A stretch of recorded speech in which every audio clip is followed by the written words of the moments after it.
if you want to run a proper business and be able to get stuff out of your head, start writing things down and being able to share it. And it doesn't have to be a big uh, a big step to start. You don't have to do and solve all of your world's problems. Hi, it's Dave from Systemology. I'm just shining a light on business owners sharing their systems journey. I've got Mark Anderson here from anchored.com.au. Maybe just to start, Mark, if you could introduce yourself and tell us a little bit about what you guys do over at Anchored. Okay, so yeah, name's Mark Anderson. I've well, Anchored Height Safety. We enable safe access at heights. We install permanent ladders, platforms, walkways, guardrails, static lines, anchor points, and things like that to make sure people can work safely at heights. And then also the maintenance and recertification of that equipment. So height safety equipment needs an annual inspection, and our team go and do that inspection. Oh, very cool. And how long has the business been around for? So the business has been around for about 20 years, but we bought it 3 years ago. Ah, okay. Uh, so yeah, before Anchored Height Safety, I was working at Bosch for about 20 years in Yeah. automotive development. Yeah. Okay. So I feel like you're uh, a systems guy from way back when. It might be programmed into your DNA, maybe. It is. And to be honest, when we bought the business, that's Mm, what we were looking to do. So we were looking for basically a one plus business, one that yeah. was at the limit that it could go with a single owner and a couple of staff. And I wanted to take what I knew from Bosch Yeah. and water it down considerably to something that we could apply to small business. Yeah. And that's sort of how I came across Systemology and System Hub by uh, it was through one of my coaching through Prava, Yeah. and uh, yeah, I was looking at some old videos of Rob's, and you did a presentation, and it was like, well, this is codified exactly what I want to do. Rather than reinvent the wheel, how about I take what you've done and run with it? Yeah. Perfect. And over the past 3 years, like when you took over the business, were there many staff and kind of where have you got it to now? So when I took over, we had 3 staff plus myself, Hmm. and now we have 15 plus myself. So Yeah. yeah, Oh, it's 16 great in growth. total. Yeah. Yep. And you took over 3 years ago. That must have been, was that just before COVID or in the thick of it? It was in March of Yep. 2020. We took over on January. Oh, sorry, on the Monday of the Friday of the first lockdown. So Wow, what a time to take over a business. Well, the good thing is that's like a baptism of fire. If you've made it through the other yes, side, then you can weather any storm. well, that's the way I like to look at it. Yeah, I mean, Yeah, I was in construction, so thank my lucky stars that I yeah, wasn't taking over a cafe or something like that that would have just been decimated. yeah. Uh, but still, there was a lot of challenges. Yes, yeah, I could imagine. And the good thing is, safety equipment, it's necessary, and especially if the construction industry kept on moving, I could see that your business would have to as well, because it's about keeping people safe. Yeah, So, yeah. So we managed to uh, work under the construction umbrella, yeah. and obviously that continued in Victoria, as we know. And uh, then we reached some points where construction was also stopped, so Mhm. we sort of pivoted the business and refocused on the safety of existing installs and how we could look after that. And that Yeah. was we had an announcement one Monday evening that's always burned in my memory of as of tomorrow there'll be no more construction. And the next morning I sat with my operations manager and we just sat at the whiteboard and Yes. drew out how on earth we could continue trading and working. So So, when you took over the business, were there many established processes or things in place at that point? Like it sounds like you would have almost got a clean slate when you Yeah. pivoted anyway. Yeah, I did. Well, even when we took over the business, Mm, the previous business owner declared that training wasn't his forte, and yes. basically, this is the business. There you go. So I had to pick up what I could Yeah. of what he was showing me, and from what I found out about the industry, because I came from outside of the industry, Yeah. and run with it. There was some fantastic training from our suppliers, and there's also the Working at Heights Association, which has also got some great information. And yeah, managed Mm, to get the information we needed, and we've really grown in how we do business since then. And yeah, I mean, to the point mm. now that I'm actually one of the directors on the board of the Working at Heights Association. So I've Well gone played. from Yep. not being involved in an industry to being on the board in Mm. 15 months, and yeah, just running with it. Yeah, I think two key things that you mentioned there really stood out for me. One, and it's something that Michael had said to me. Michael Gerber had said, he'd said that every business is a school. And you mentioned the other guy didn't see himself as a training person, and that represents a good opportunity because once you recognize that it really is all about knowledge transfer and bringing new team members on and quickly skilling them up to make them as productive as possible in the yeah, shortest amount of time. So I yeah, thought that was astute.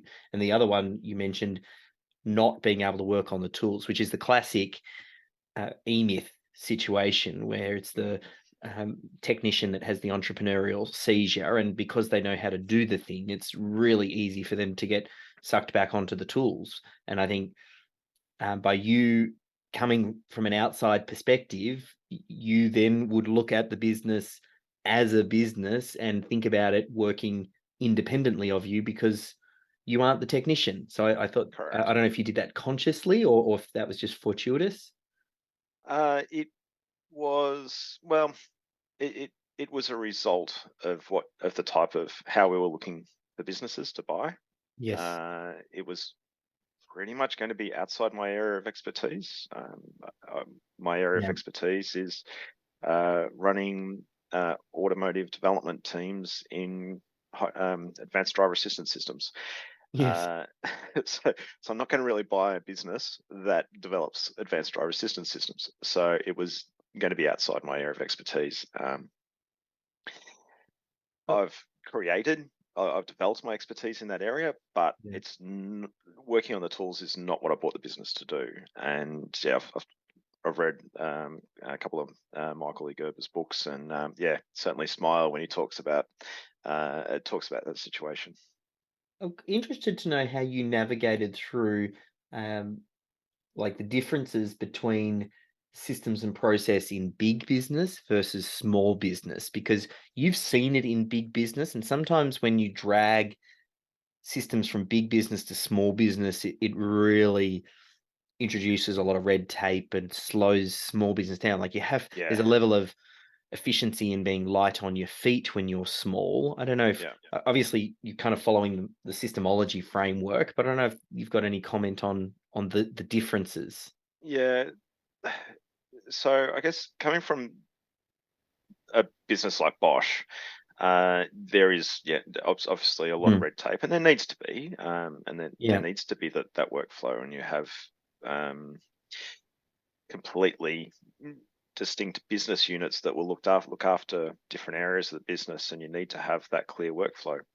Uh, what's important, I think, is to understand the concepts of that workflow, Yeah. and almost even though at the start I was wearing most of those hats, you Mm, needed.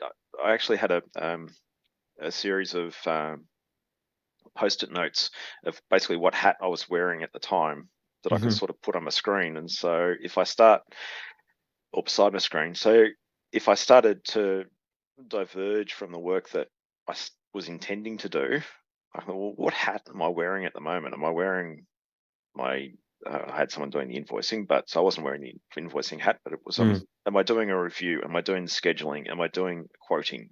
what task am I doing? And sort of still using that concepts of departments, but Mm. applying it to myself. Yes. Yeah. Uh, but you're right. It's very easy to overburden a small business with that level of process. Uh, Having said that, the tasks still need to be done in the right Mm. order. And I think that's where applying systems in a methodical way is important in terms of to get the workflow Yeah. done in the right order. Uh, and I mean, when I'm onboarding new staff, I talk about being effective rather than being efficient. Yep. And the whole concept of not just doing things quickly, but doing the right thing in the right order and then Yes. doing it quickly is what's important. And that's been the huge investment that we've made over the last 3 years, is really focusing on that. When in that journey did you come across systemology? Like, did you start building systems in and systems thinking from day dot, or did you wait until you got more team members, or did you, um, I'm just interested to know how Mm, you got started and where the idea of a systems champion came in. I know you've got someone who's probably sharing a couple of different responsibilities, that being one of them, but I'd love to kind of know a bit more about how you got it started and when. yeah.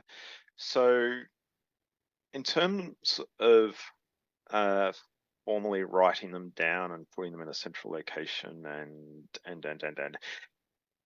that happened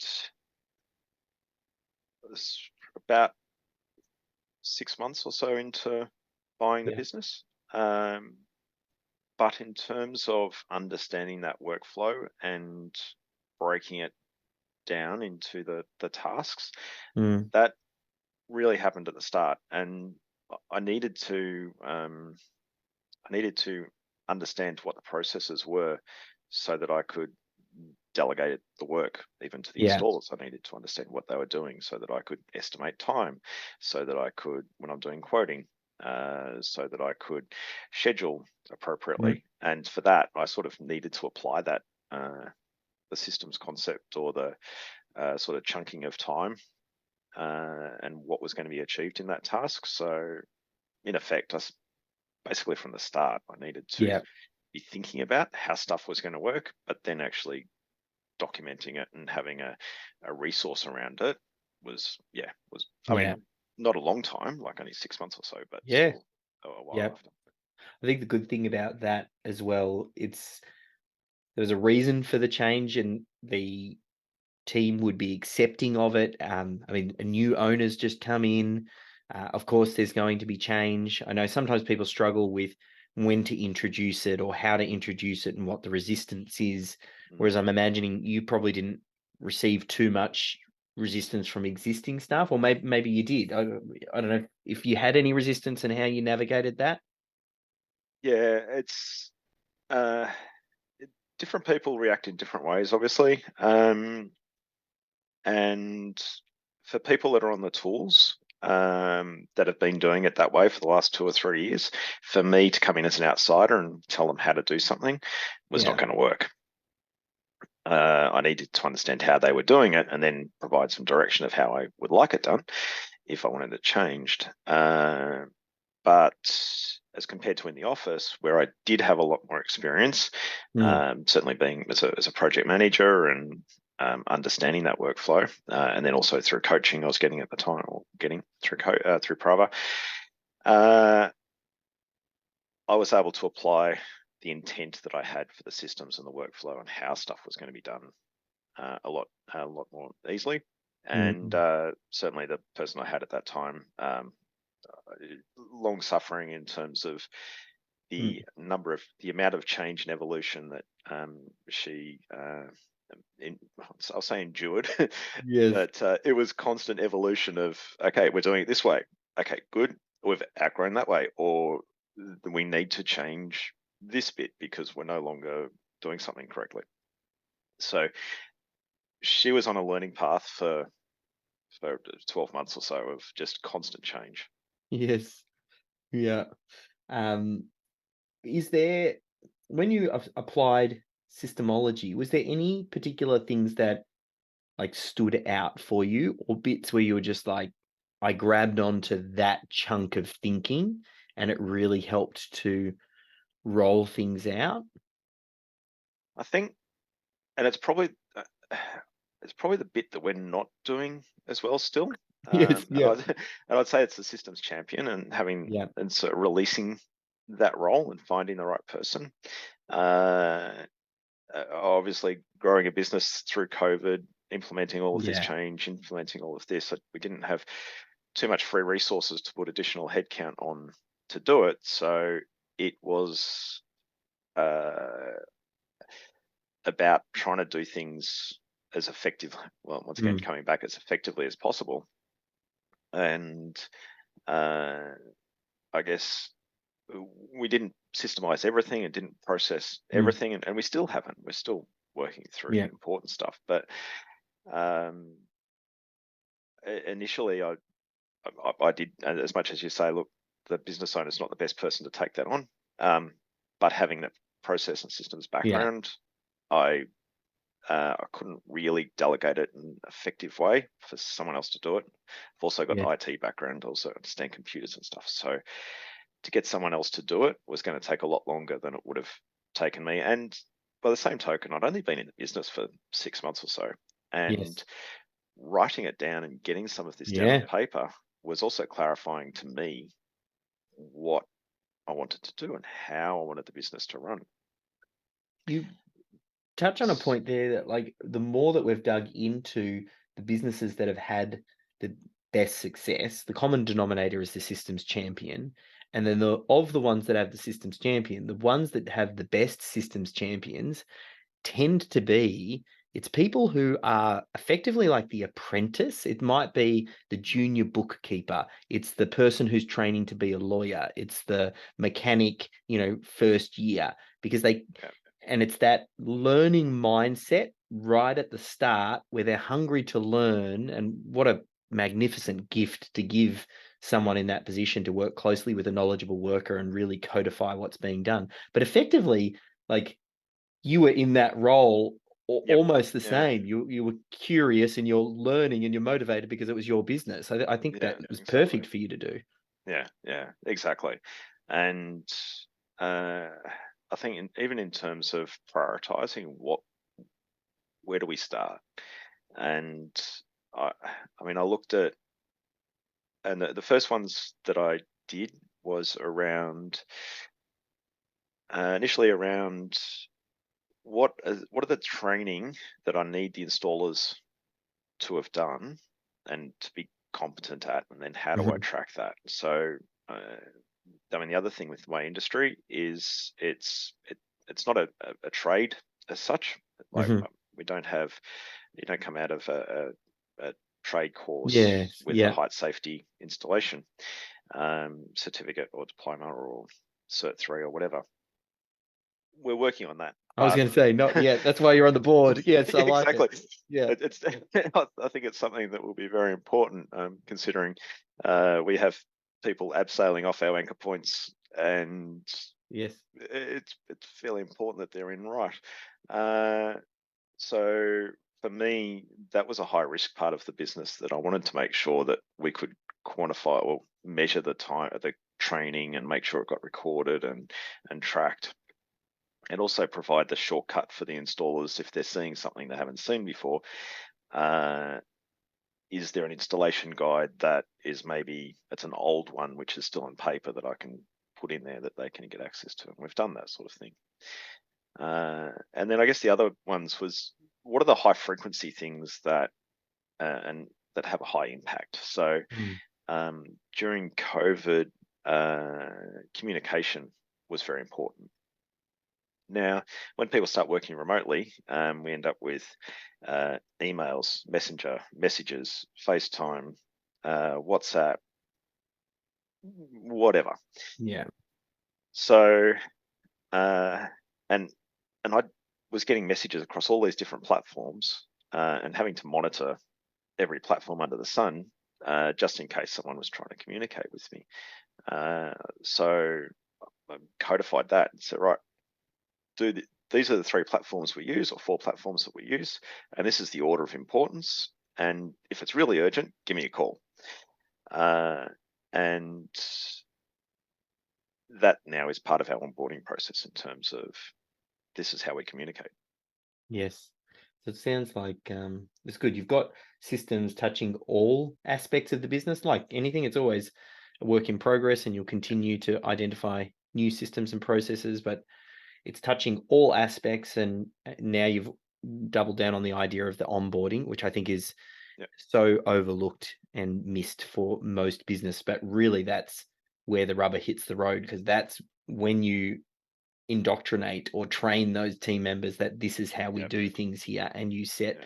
the standard right up front. So I think like that, setting up the onboarding, are there any other tips, like either you wish you knew when you got started thinking about systemology, systems, any insights, or even something that jumps out at you where it's like a piece of advice where, oh, just this will help you as you start this journey? Well, I think it's to recognize that. I think if you look at systems from the outside, you've never talked about systems. You don't recognize that you already have a lot of systems in place. You just Mm. call them habits. Yep. Uh, so the rolling out of the systems is just getting the habits out of your head into a point that someone can replicate it. So don't complicate things. Don't overcomplicate what you think a system is and how you roll it out and all that sort of stuff. I did one earlier today. We had a staff member she had a failed computer. For whatever reason, it was doing a Windows update that took a lot longer, and she couldn't get on for a couple of hours, and she needed to work. And I happened to have another spare laptop in the office. So what she did is she logged onto the laptop, and she didn't have access to all the OneDrive documents Mm. because you need to go in and set it up in a specific way. And so rather than I could have, we do have an IT consultant I could have pointed her to, but I knew how to do it. So, but rather than just doing it for her, I said, well, hang on 1 minute. I set up Loom. And I just did this from home. So I'm sitting at home at the Yep. moment. So I set up Loom, I had her on the sharing screen, and then I talked her through it, recording it over Loom. It took 4 minutes 30 to actually do it. I saved it. I created a new, how to set up OneDrive on your computer on System Hub, and sent a link to everyone. If you need to set up OneDrive, this is how you do it. Done. So now that's done. I don't need to look Yep. at it again.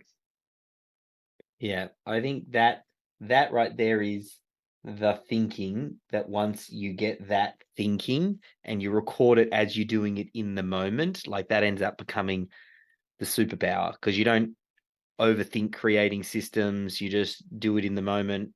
Once you get comfortable with it, there's really no extra effort, and Yeah, that just becomes a body of work that grows over time. And I've started using the language, and it was interesting to hear you cite something similar, but effectively I'm calling systems, they're documented habits. yeah, You're looking yeah, for the exactly. good habits that you want to replicate from your best team members and yourself, and you Yeah, document those, and yeah, you follow that system, and you become consciously competent till the point at which you've done it so much that then it just becomes, an internal habit. And yeah, you may or may not need to look at the system after that point, yeah. um, depending on what the task is and whether or not there are requirements for safety or not. That's probably another story. But I love that.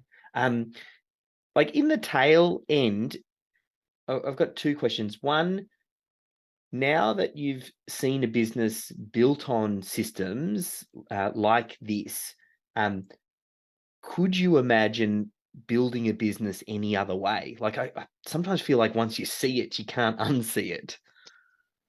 Yeah, I think it, the answer to that, I think, is it depends on how much you want to scale and how much you want to be involved. Mm, You're right. I can't unsee it, and I wouldn't do it a different way. But I don't want to be involved in everything, and I want to be able to take some holidays, and I want to be able to spend time with my family. And Yeah. so, for instance, even today, so I stayed home to prepare for this. I have been doing some other work, and work's just been happening. I don't have to be there. When I started the business, I was taking every phone call. Yeah. If I wasn't in the office, it was diverted to my mobile. I mean, I had one day I received so many phone calls, like on your Apple phone. Mm. After you've received 100 phone calls, they start moving off the Yeah. previously sort of received calls list.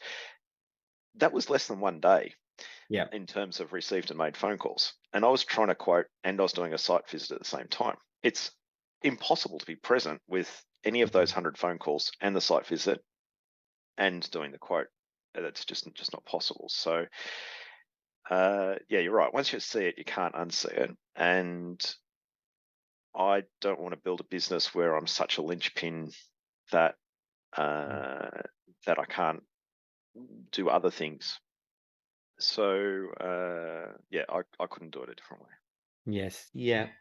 Um, if there's anything that you could say to someone who hasn't yet taken the leap of faith and got started on this journey, or maybe it's an earlier version of yourself, um, pre-systemology, system hub, is there anything that you might be able to say to them that might kind of encourage them or get them to take that step? It's I guess the question is, so how much do you want your business to rely only on your knowledge? Yeah. I- if the answer is, well, I can't, because then I have to be here, or I do want it to just be reliant on me. I want to know everything. Okay, well, that's fine, but you will be a solopreneur and run your own business, and then once you stop, it will stop. Done. Yes. There is nothing to sell. There is nothing to pass on. There is nothing for it to operate if you're not there. So if that's what you want, then that's fine. Continue doing what you're doing and basically a big Mm. hobby. But if you want to run a proper business and be able to get stuff out of your head, start writing things down and being able to share it. And it doesn't have to be a big uh, a big step to start. You don't have to do and solve all of your world's problems. Mm. Just solve the. I was listening to one of your podcasts the other day, and the guy was talking about what's going to affect the GP, what's going to affect your sales, what's going to, and from myself in terms of what's high frequency, what's going to affect risk, what's going to have the biggest impact. Just pick one or two, and once you start seeing the benefit, you'll want to continue rolling with it.